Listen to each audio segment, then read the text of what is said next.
Сейчас чуть-чуть мяч до Дженни дошел. Нинкович.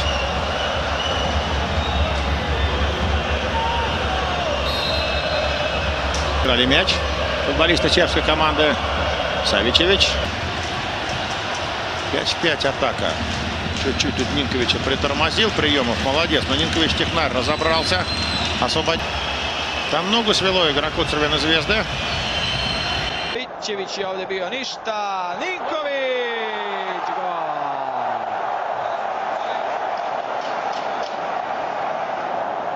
Gol Miloša Ninkovića. 5 minuta pre.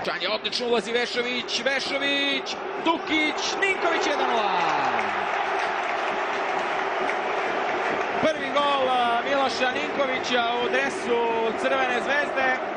Fenomenalno je prošao Vešović, oštro centrirao na nekih 5 metara, tu se ispred Onjila našao Dukić, ali samo za kratko otklonio opasnost, lopta je došla do Ninkovića, a Miloš Ninković Zvezda vodi od 31. golom Ninkovića, sada ponovo Ninković u šansi, Ninković, 2-0! Majstorija Miloša Ninkovića. Ništa ovdje nije mogao Rajković.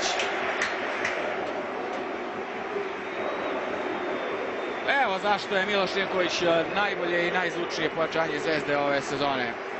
Samo po majstori sam. Da. Će se sterat da će dobiti žuti karon. Ponovo Ninković, ponovo ovog puta precizan 4-1.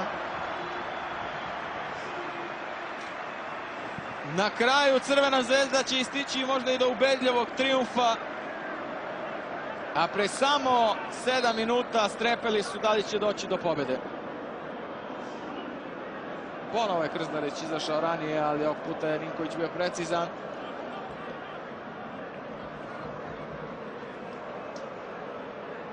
Новий гол.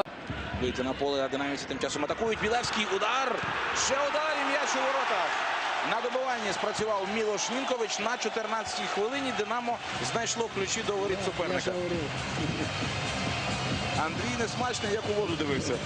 Відчував, перечував і так і трапилося. Динамо забиває перший м'яч у сьогоднішній грі. 1-0. Андрій Шевченко також задоволений. Легка усмішка на обличчі. Et la percussion qui s'est bien jouée avec Ninković, le crochet, l'ouverture du score de Miloš Ninković, le Serbe. Quel mouvement emmené par les Hauts-Savoyens. Duprat a eu peur de se passer du Serbe. Effectivement, et là, il s'est bien appuyé, il a trouvé le relais là.